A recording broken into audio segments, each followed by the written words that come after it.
The rain kept at it like a stubborn drummer as the dented SUV rolled past tidy lawns and for sale signs toward the outskirts of town.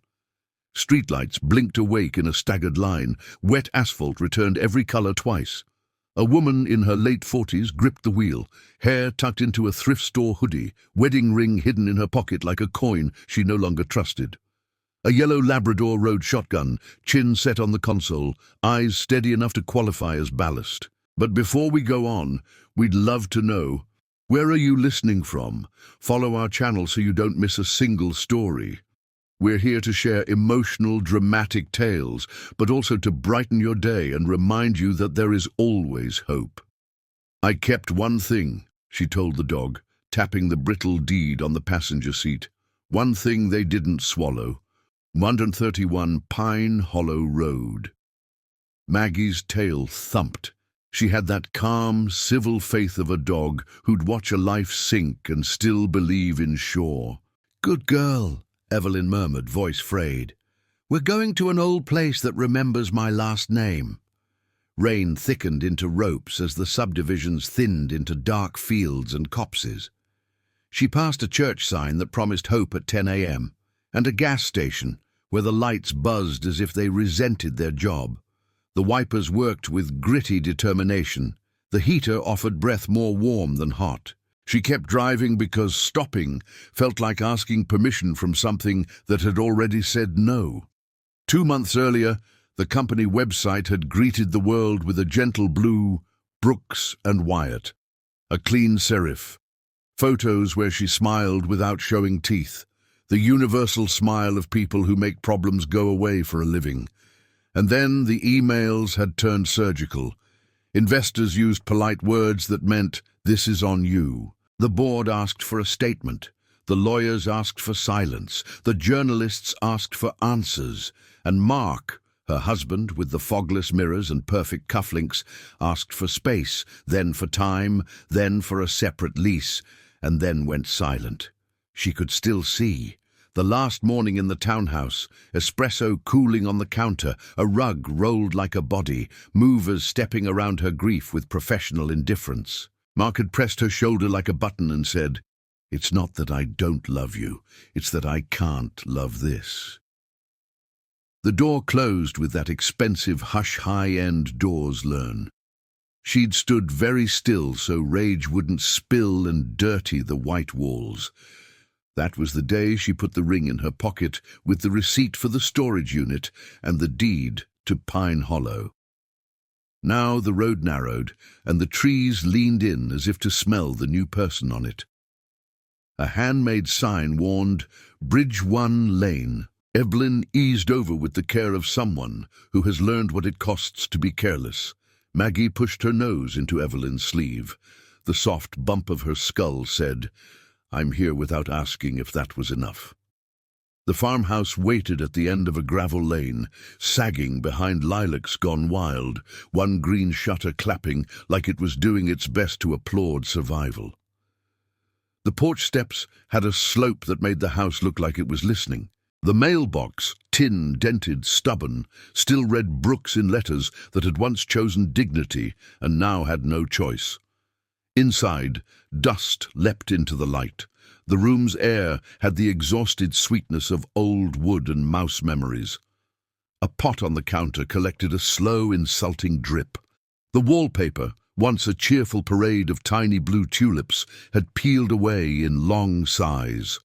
She flipped a photo face up on a windowsill. Her parents, holding paper cups at a county fair, grinning as if smiling were a job they loved. She let the silence be the witness. Her own face in the glass, faint and ghosted, looked like someone who'd gotten off at the wrong station and decided to stay. "I look different too," she said into the room, testing the floor with her heel. "We'll both have to meet who we are now." Out came the sleeping bag, the patched quilt, the camp stove that turned butane into courage. She opened the cupboards. One chipped mug, a plate with a crack like a river, a jar of screws, a menacing spoon. A blue tarp went up in the drizzle with the help of bungees that had known better days.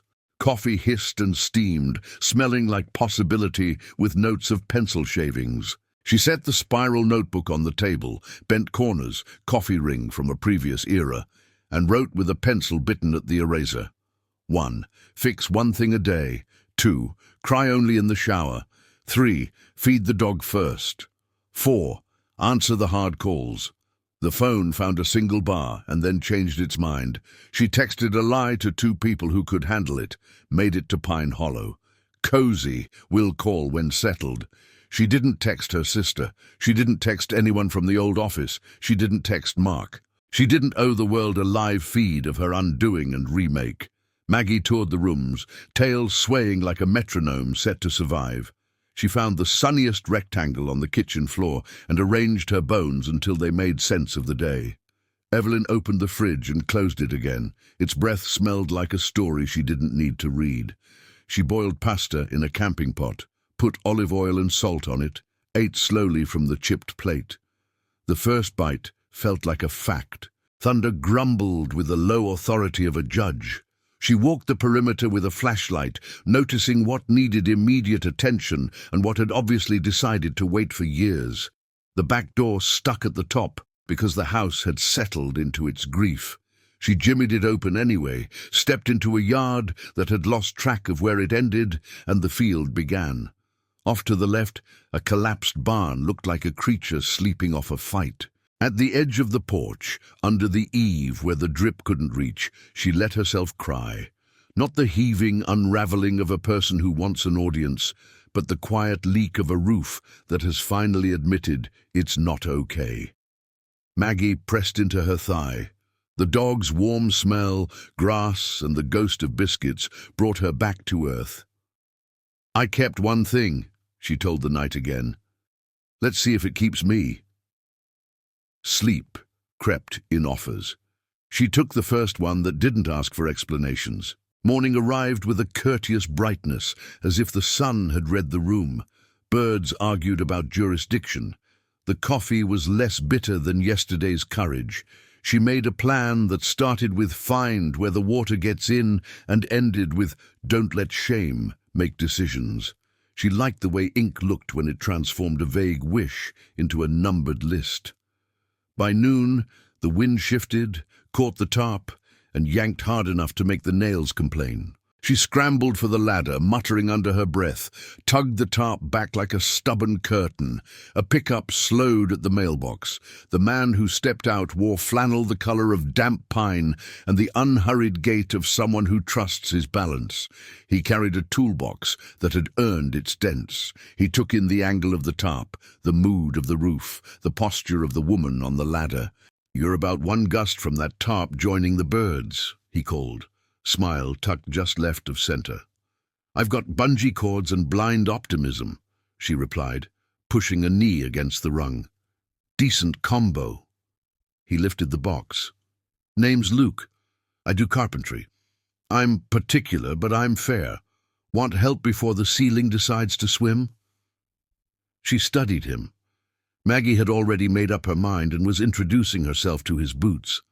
The dog leaned into him, with that candid trust Labrador bodies know how to perform.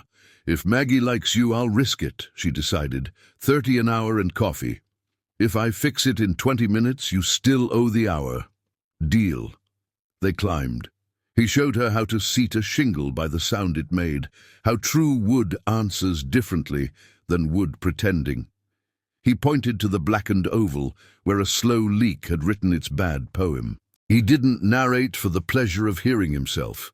He handed her a nail at the moment she reached for one, braced the ladder when the wind made its case, moved with the quiet agreement people make with gravity. "Houses tell you what they need if you stop trying to impress them," he said, setting the last shingle. "That line should come with a warning label," she said, chest tight with the good kind of tired. Back inside, he stood at the sink and ran the water. The drip did not intensify. The house decided, for now, to keep its secrets. She poured coffee into 2 mugs that had agreed not to match. He accepted the chipped one without ceremony. "Luke," she tried the name, testing it against the room. "I'm Evelyn." "Good to meet you, Evelyn," he said. as if he meant the words not as a courtesy, but as a small vow. They walked the rooms. He knocked lightly on the walls, listening in a way that made her feel ridiculous and then oddly comforted. He pointed with a pencil, warped window casement, spongy subfloor near the sink, a place where the porch post had shyly shifted. He wrote nothing down and remembered everything. "I can make a list," she offered. "I already did," he said, tapping his temple. "But I'll write it for you so it's not just a magic trick." He wrote with a carpenter's blocky hand on the back of a hardware receipt. Roof patch, done for now. Porch post, shim, then sister a new brace. Kitchen subfloor, cut out rot, replace waterproof membrane. Gutters, we're in luck, only half hopeless. Back door, plain seal, teach it to be polite. The last part is optional, he added, mouth tugging toward a grin. She laughed, surprised the sound still worked. "How much do you charge for door manners?" "On the house." "It's a service I can't help offering." He left with the sky clearing and the promise to return the next morning if she wanted. She did. She told him so without sounding like she was admitting to wanting anything larger than an extra pair of hands. The truck rumbled down Pine Hollow like something old and reliable carrying something new, days strung like lights across a dark yard. She sold the last suit she owned, navy, tailored, still carrying the ghost of victory speeches, to cover plumbing parts and groceries. She celebrated with pizza on the floor and fed crust to Maggie, who caught it gracefully with the dignity of a former show dog in an ordinary life. She made lists that sprouted sub-lists. She enjoyed the small, terrifying joy of waking up with a task and going to sleep with proof. Luke came back with a planer, a brace of clamps, and the willingness to listen more than he spoke. In the front room, he found the one straight beam left and built a workbench against it. He planed a door from reclaimed oak and carved a tiny lab paw on the inside, where only the wood would see. "My rate includes small surprises," he said when she found it, brows lifting as if to ask if he'd misjudged. "Your invoice better be boring," she shot back. But the smile didn't leave her mouth for the rest of the hour. He taught her the rhythm of a sander, the patient oval that avoids burning, and the steady breath required to keep a drill bit true. When she stripped a screw and turned the head into a sad chrome starfish, he showed her a trick with a rubber band and a lower gear. When she cut a board a hair short, he didn't roll his eyes. He handed her a new board and said, "Wood forgives if you approach with humility." At the hardware store, Deborah, the owner with a grey braid, sharp eyes, and an apron full of pencils, slid an envelope across the counter. Folks chipped in, not charity. "Welcome to town," Deborah said, like someone passing a casserole but making sure you knew it contained respect, not pity. "I'll pay it forward," Evelyn promised, embarrassed and soft at the same time. "You will," Deborah replied. "We can tell." In the evenings, she walked the lane with Maggie, learning the smell of the ditch after sun, the particular rasp of crickets in the hedgerow, the face the moon made when it decided on kindness. She practiced sleeping, which had started to feel like an exam she kept failing. Sometimes she woke at 3 with her jaw clenched like a fist. Sometimes she woke with the sense that a word had tried to warn her and she hadn't caught it. She learned to sit up, drink water, write down whatever the dark was offering, and go back to bed without arguing. One night, the sky folded itself in half and threw its wet body against the windows. The lights blinked out with a tired apology. The back door shuddered. Maggie whined, then planted herself square, as if she'd been assigned the rank of captain in a storm. A knock thumped at the front. "Your kitchen window's about to go," Luke shouted through the rain. They braced it together, towels under their knees, shoulders against the frame, while thunder practiced being important. Water probed like a liar looking for the one soft yes. The seams held. The house groaned, insulted and intact. Lantern light turned the kitchen honey gold and unfamiliar, like a postcard from the life you ordered and accidentally received. "When the wind comes, you learn what's nailed and what's pretending," he said, breathing easy now. That line is unfairly attractive, she answered, laughing despite herself. He didn't move closer. He let the quiet be quiet, as if silence deserved equal time. Morning brought a faint rainbow, pretending not to be a cliché over the field. Coffee steamed in chipped mugs, the porch rail listed as if it had something to confess. "You make this look easy," she said, watching his hands measure without needing numbers. "It isn't," he replied, "but it's simple. Tell me something I won't like." He set down his cup. "You've been bracing your whole life, shoulders up, jaw set, good for boardrooms, bad for sleep."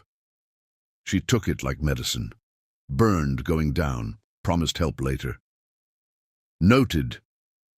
He looked away then, the way a man does when he's offered more truth than the hour requires. To ease the air, he taught her how to set a string line straight enough to shame a ruler. She chalked the posts, hands blue by the end, like she had handled some small weather and won. Afternoons became predictable in the best way. The mail came late, bringing catalogues for lives she no longer lived. A boy on a bike coasted down the lane to ask if she had a dog named Maggie who liked to be read to. She said yes, and he tested a paragraph from a library book in a shy voice while Maggie closed her eyes and performed listening.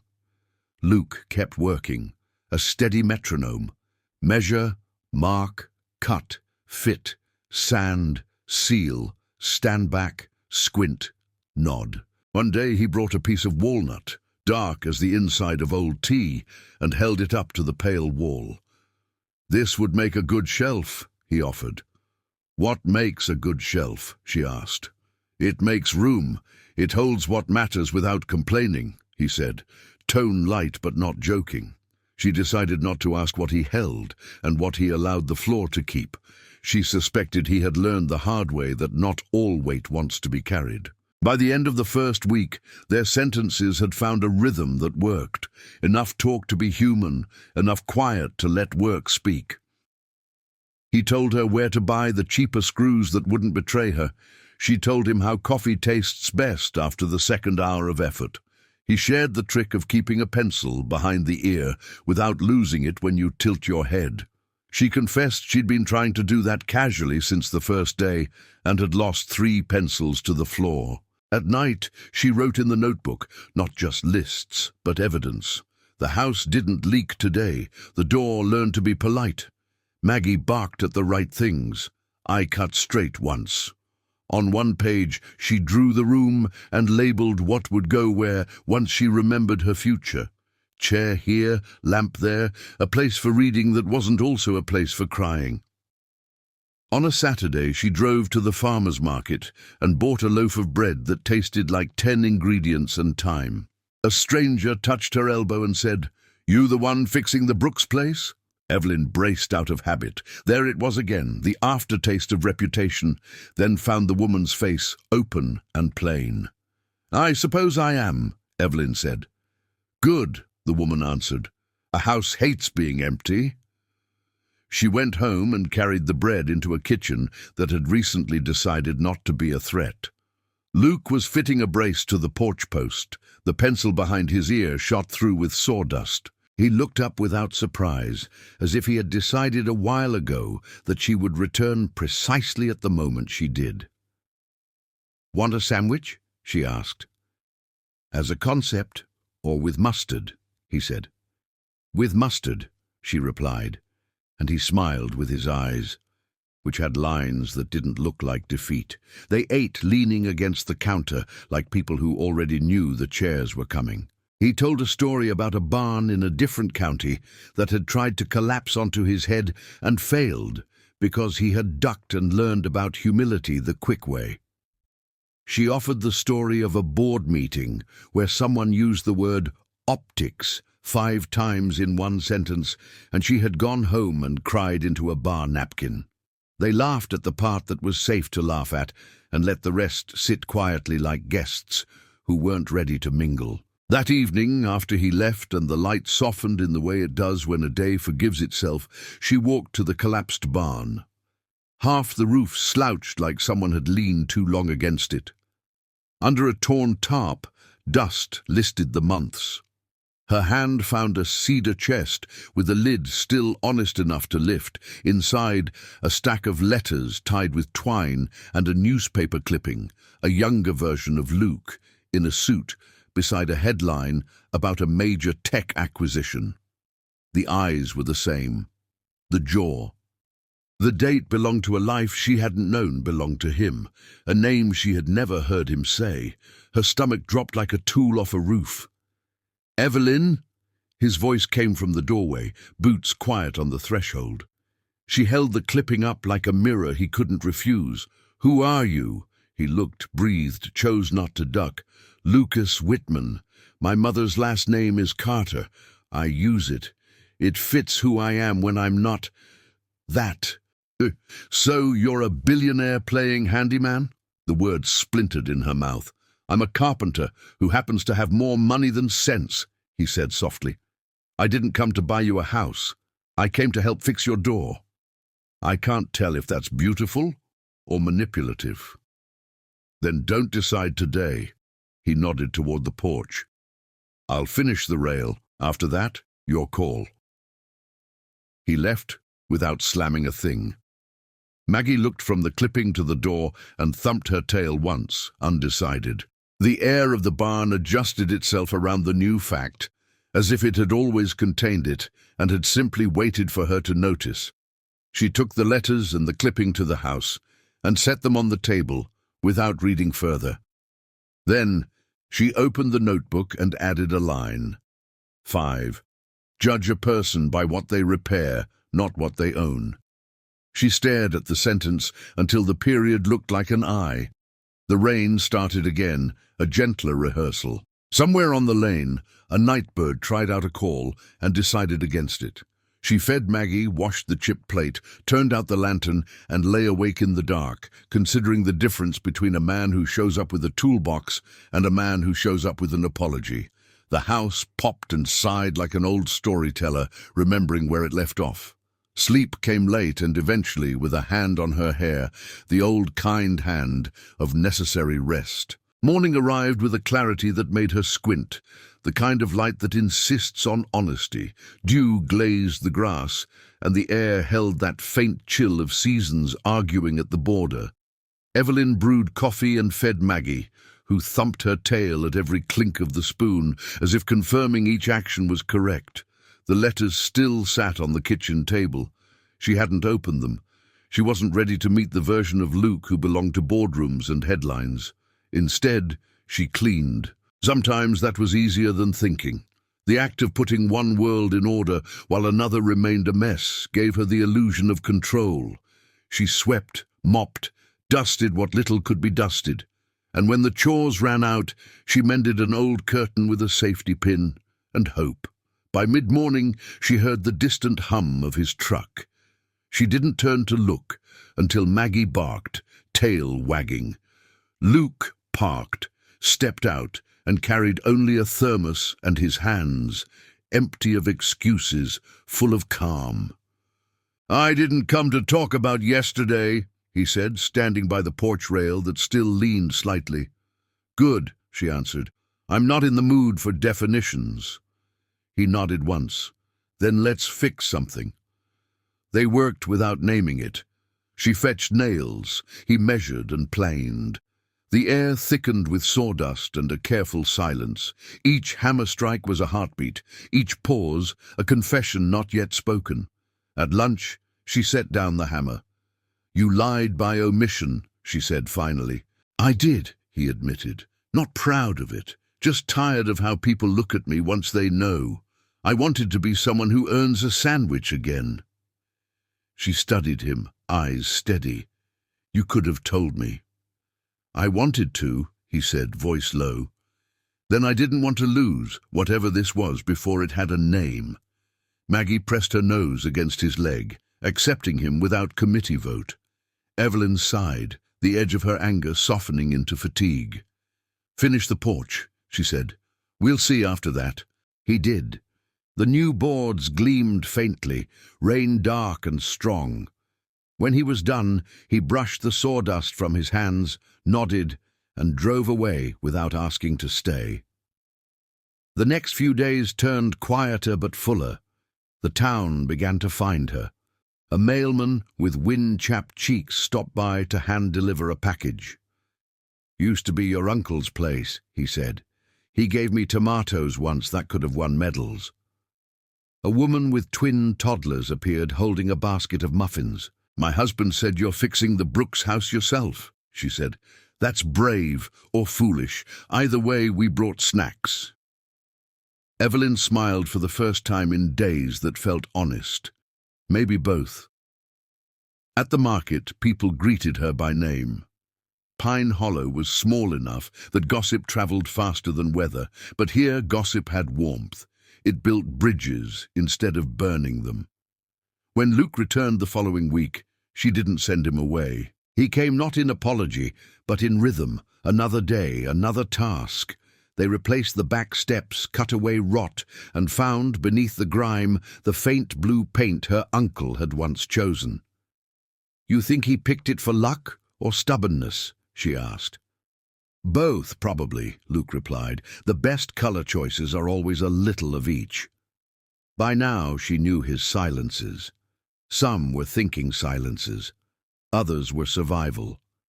Once, she asked him what made him walk away from his old life. He hesitated before answering. "When the company hit its peak," he said, sanding a board with slow, even strokes, "I looked around and realized I didn't like a single person at the table, including myself. I walked out before I became the thing I hated." "That takes courage," she said. He shook his head. "Takes failure. Courage comes later, when you try to live without the applause." They began to build something not quite friendship and not yet love. An understanding built plank by plank. She'd bring him coffee, he'd leave her small kindnesses, a fixed latch, a sharpened knife, a jar of honey from someone's hive up the road. One evening, after finishing the kitchen floor, they sat on the steps, watching the light die gently between the trees. Maggie sprawled across both their feet. "I thought money solved everything," Evelyn said, breaking the silence. "Money hides things," Luke replied. "Solving comes later, if you're lucky." "I was never poor before," she confessed. "Not really. It's humiliating sometimes." He glanced at her, eyes kind. "It's clarifying." She frowned. "Clarifying? When you don't have much, you find out what still matters. You stop decorating the noise." She laughed softly. "Decorating the noise. That sounds like something I did for 20 years. He smiled, the kind of smile that lives behind the eyes. "Then maybe this is your quiet." Weeks slipped by. The house began to look less like a wound and more like a patient recovering. The new roof gleamed under rain. Windows shone with fresh glass. Evelyn planted herbs by the porch, mint, rosemary, lavender, and Maggie found her new post near the door, guarding both woman and home with equal loyalty. Deborah stopped by with spare paint. "That color's called Morning Resolve," she said, tapping the lid. "Seemed right for you." Evelyn brushed a line across the porch rail. The paint caught sunlight, shy but promising. "It's perfect," she said. Word spread. Soon, neighbors came with odd requests, a chair to fix, a hinge to straighten, a shelf to hang. Evelyn helped where she could, sometimes calling Luke for advice. He'd show up with his toolbox and a grin that said he didn't mind being summoned. By mid-season, they'd started Fix It Saturdays. People brought broken things. Luke and Evelyn repaired them for the price of conversation. Kids chased Maggie between the work tables. A teenage girl with chipped black nail polish learned to use a drill. A widower left with his late wife's lamp glowing again. "Feels like a church," someone said one morning, "but with better coffee." Evelyn only smiled, brushing sawdust off her jeans. Late one afternoon, clouds bruised the sky. The wind picked up without warning, and the first drops hit like thrown gravel. Luke checked the horizon. "Storm coming fast." Evelyn nodded, remembering the last one. "Roof's stronger now." "Let's test that theory." Rain slammed down. They ran inside, securing windows, sealing cracks. The storm didn't just visit, it conquered. Thunder rolled through the valley like an argument from an old god. A sudden gust forced the back door open. Evelyn grabbed it. The wind pushed harder. Luke lunged to help, and for a moment they both braced together, muscles straining, faces inches apart. Water whipped through the gap, drenching them both. "Hold it!" he shouted. "I am!" she yelled back, laughing through the chaos. Together, they wrestled it shut. When it finally latched, they slid down against the wall, soaked, breathless, and laughing like survivors of something larger than themselves. Maggie barked, tail thudding against the floor like applause. "You were right," she said between breaths. "It's simple, not easy." He grinned. "Told you." Lightning flashed, showing his face, the lines of fatigue, the hint of relief. For a moment, the world shrank to this. The sound of rain on the roof they'd built together, the smell of wet wood, the steady thump of Maggie's tail, the silence that hummed between them. She looked at him and realized she wasn't afraid anymore. Not of storms, not of being alone, not of what she might feel. "You could stay until it passes," she said. He hesitated, then nodded. "If you insist." "I do." They dried off by lantern light, sharing soup from one pot. He told her about his cabin in Oregon, how he'd built it with his own hands and lived there 2 years before coming east to look for something unnamed. "Did you find it?" she asked. He stirred the soup. "Maybe." When the storm finally drifted off toward the hills, the world left behind smelled like renewal. They stepped outside. The porch glistened under the moon, wet and whole. Luke traced a finger along the new railing. "Hold steady," he said. "It should. We earned it." He looked at her, and something passed between them. An understanding, not a declaration. Words could wait. The night didn't need them. In the following weeks, Evelyn found herself laughing more, humming as she worked. The house no longer felt like punishment, but partnership. She hung wind chimes Luke had made from copper scraps. Their low music followed her through the days. Sometimes she'd see Luke walking the edge of the property at dusk, checking fences, lost in thought. She knew better than to interrupt. Whatever he was remembering, he needed to walk it out alone.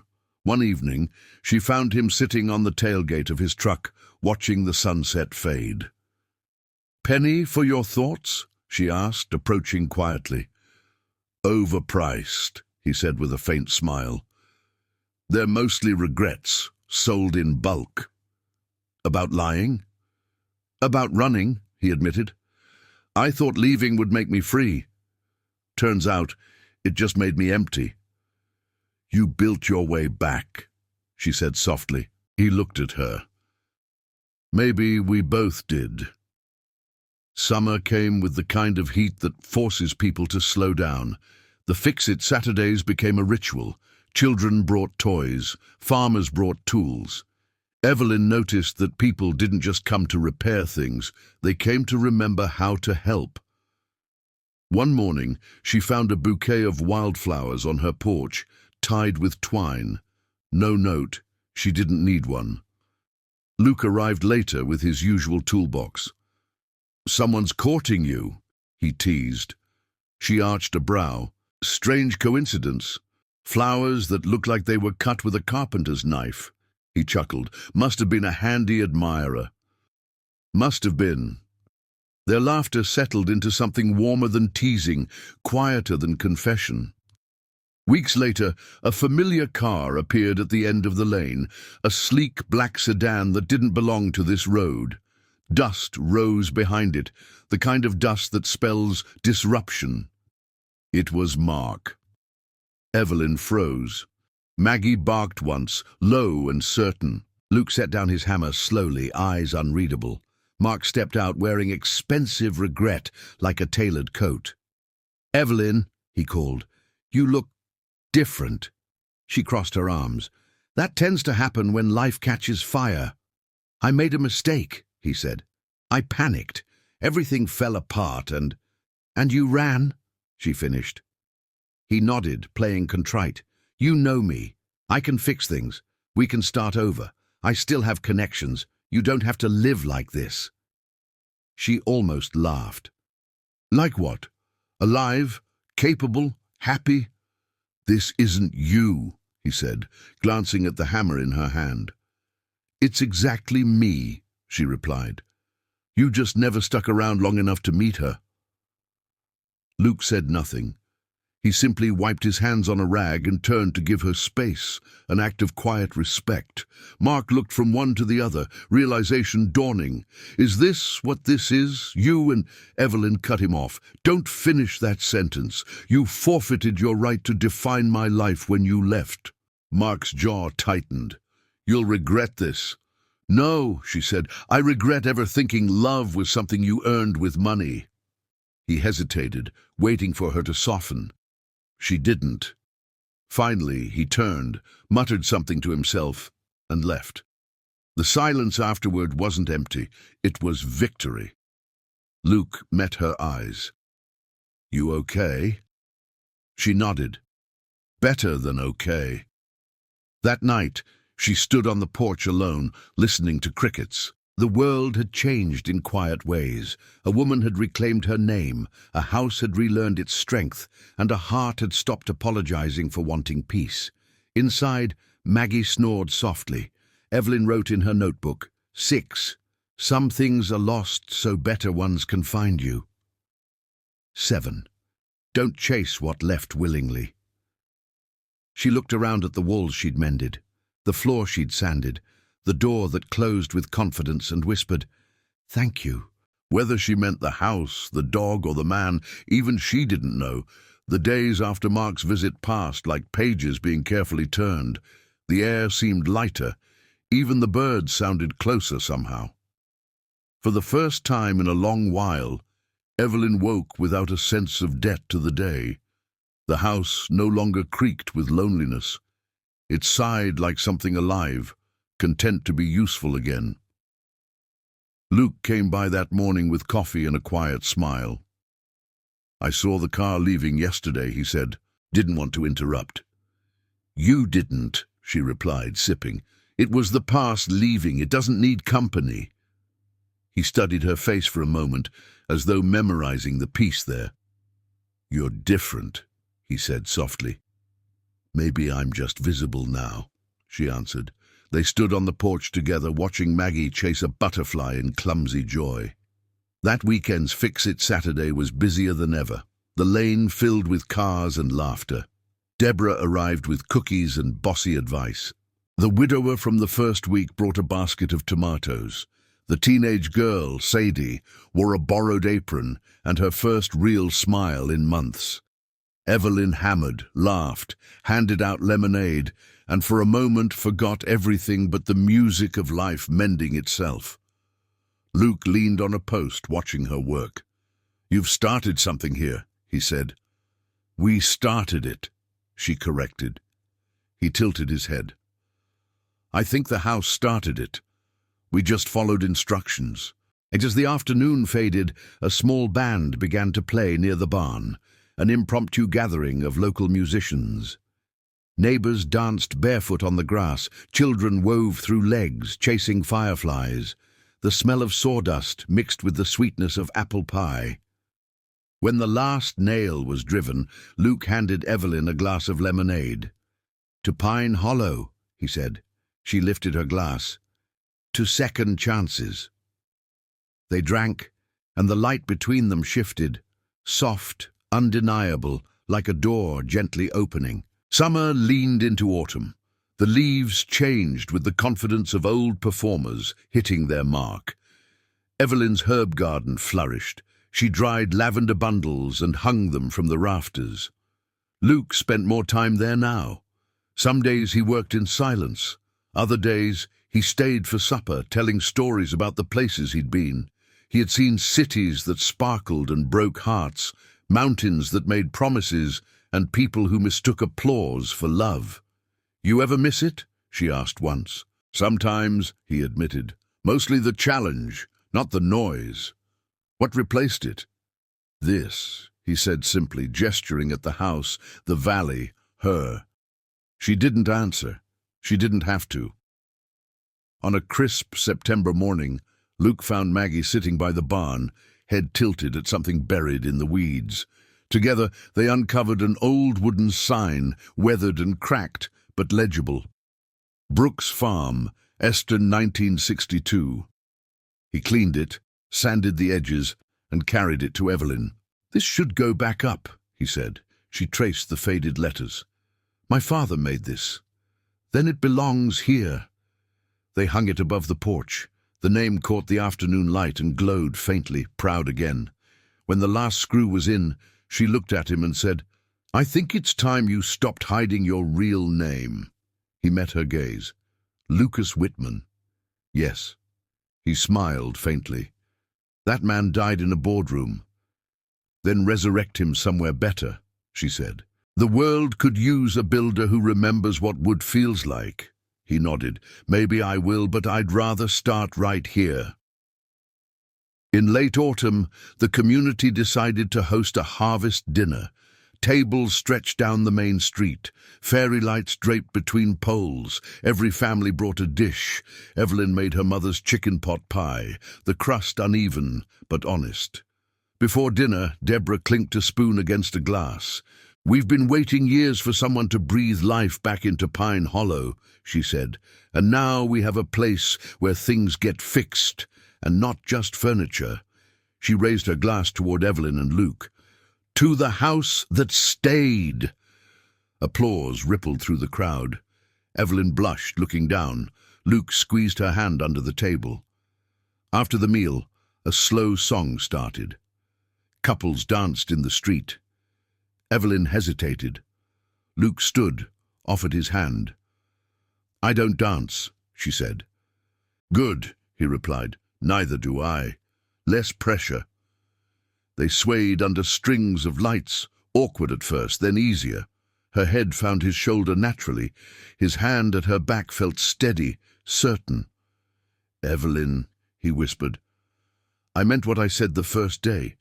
Houses tell you what they need if you stop trying to impress them." "And what do you need, Luke?" she asked.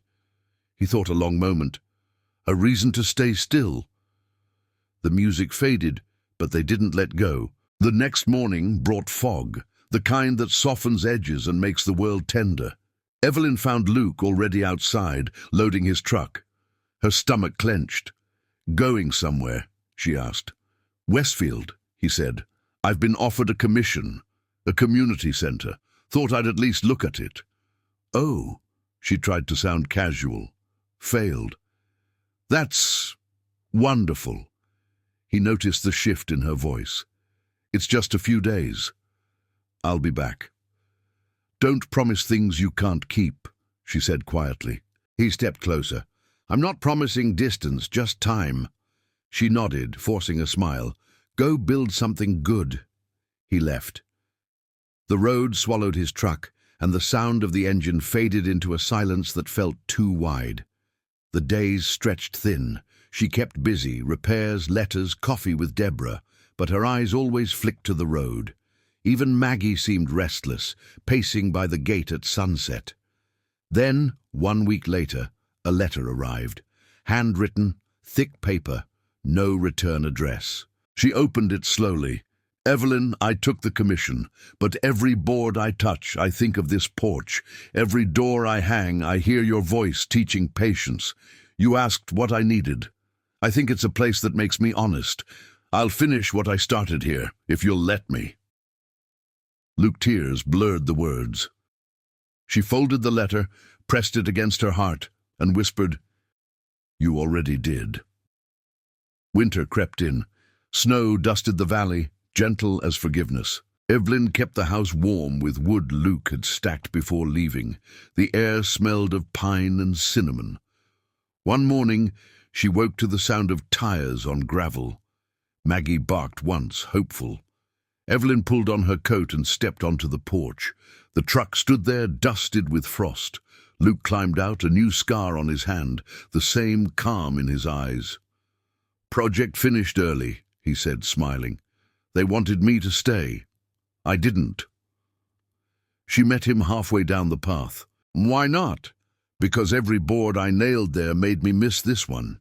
He handed her a small box. Inside was a brass key, polished bright. "I rebuilt the barn," he said. "Added insulation, windows. Thought you could use a workshop of your own." Her eyes filled. "Luke." He stepped closer, his voice low. "You once said you didn't need a billionaire. What about a man who finally learned what wealth is?" She laughed through tears. "That I can afford." The barn glowed warm with lantern light that evening.